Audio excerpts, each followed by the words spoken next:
इधर ध्यान दीजिए बच्चों। आज हम लोग क्या पढ़ रहे हैं? धातु और अधातु। क्लास 8 चैप्टर 4 साइंस का क्या है बच्चा? धातु और अधातु। बढ़िया से और बारीकी से समझिएगा। आप लोग किताब भी निकाले हुए रहिए और यहाँ पे पहले ध्यान दीजिएगा, ठीक है ना। Yes sir. देखिए धातु, धातु और अधातु का वर्गीकरण। बच्चों तत्वों के गुण, तत्व तो जानते हैं 114 तत्व है, 114 से 118 तत्व है। तत्वों के गुणों के आधार पर धातु और अधातु में वर्गीकृत किया जाता है। अब कुछ तत्व के गुण अधातु वाले होंगे तो कुछ तत्व के गुण धातु वाले होंगे। उसी आधार पर उसको क्या कर दिया गया बच्चा? वर्गीकरण किया गया, मतलब बांटा गया। समझ गए ना। धातु के सामान्य भौतिक गुण, पहले धातु को समझिए कि धातु होता, उसका भौतिक गुण क्या। धातु में सामान्यतः कठोरता, धात्विक चमक, धात्विक ध्वनि, आघात, वर्धनीयता होता है।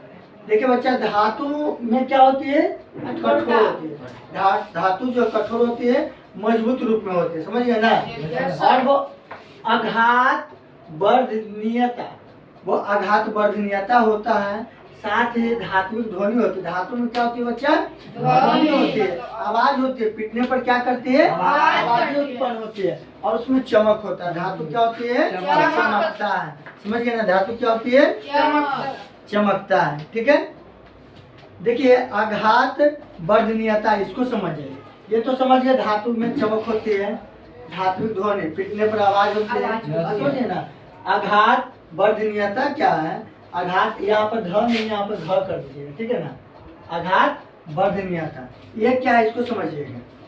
देखिए अधिकांश धातु आघात वर्ध होती है। जो धातु होती है आघात वर्ध होती है। यहाँ पर देखिएगा एक क्रियाकलाप दिया हुआ है आप लोग के किताब में, किताब निकाले हुए रहिए और इसको समझिएगा। लोहे, जिंक और एल्युमिनियम में प्रत्येक की एक छोटी चादर लेते हैं। प्रत्येक को बारी बारी से लोहे के एक चौकोर टुकड़े पर रख कर उस पर हथौड़े से कई बार चोटें करते हैं। हम देखते हैं कि धातुओं की चादरें कुछ अधिक बड़ी और पतली हो जाती है। अब बताइए इसमें प्रहार किए तो उसको चोट पहुंचा ना जी। और वो पतला पट्टी की तरह हो गया ना। इससे क्या पता चलता है कि धातु जो है आघात वर्ध होती है। क्या होती है बच्चा? आघात वर्ध होती है। कोई दिक्कत नहीं सर। ध्यान देना। भौतिक अवस्था की बात करते हैं। अधिकांश धातुएं साधारणतः ताप और ठोस होती है। धातु जो है ताप और ठोस होती है। अपवाद में देखिए पारा, धातु होते हुए भी साधारणतः क्या है? ताप पर द्रव अवस्था में पाया जाता है। पारा मरकरी देखिए ना, पारा समझे। धातु होते हुए भी ताप अवस्था में पाए जाते हैं, ताप पर द्रव अवस्था में पाए जाते हैं। इसको आप लोग ध्यान रखिएगा अपवाद में, ठीक है ना। अपवाद में एक पारा है। कठोरता की बात करते हैं। धातु की कठोरता की हम लोग चर्चा करते हैं तो धातुएं सामान्यतः कठोर होती है, लेकिन कठोरता सभी धातुओं में एक समान नहीं होती है। देखो वो धातु तो मजबूत होता है, तो क्या सभी धातु एक ही समान मजबूत होगा? लोहा और सोना को मतलब दोनों में पावर एक ही होगा? नहीं, दोनों में पावर एक नहीं हो सकता है। ध्यान दीजिएगा। लोहा, तांबा और एल्यूमिनियम, ये जो लोहा है, तांबा है और एल्यूमिनियम है, सबसे पहला धातु तांबे मिला था, वो सबसे पहला धातु कौन मिला था? तांबा। ये सब जितने भी धातु किस अवस्था में होती है? कठोर मजबूत रहता है। आप लोग देखिएगा एल्यूमिनियम के बर्तन वगैरह बनता है, समझ गए ना। लोहा का चीज सामग्री बनता है। तांबा का भी बर्तन रहता है, सामग्री रहता है, औजार रहता है। ये सब काफी क्या रहते हैं? मजबूत रहते हैं। पहले राजा महाराजा जो भी तलवार वगैरह सबसे लड़ाई करता था, भाला वगैरह से, तीर वगैरह से, सब लोहा का ही रहता था, समझ गए ना। लोहा, तांबा ये सब का प्रयोग किया जाता था, ठीक है बच्चा।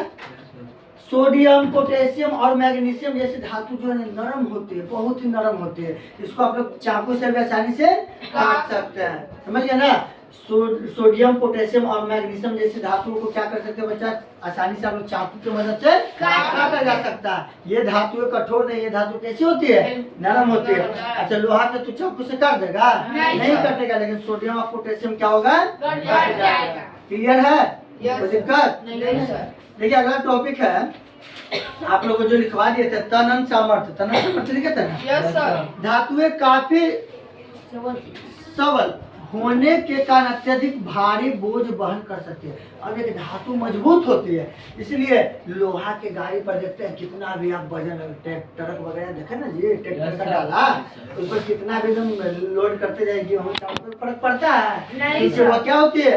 मजबूत होती है। धातुओं को कुछ सीमा तक बिना तोड़े हुए खींचा जा सकता है।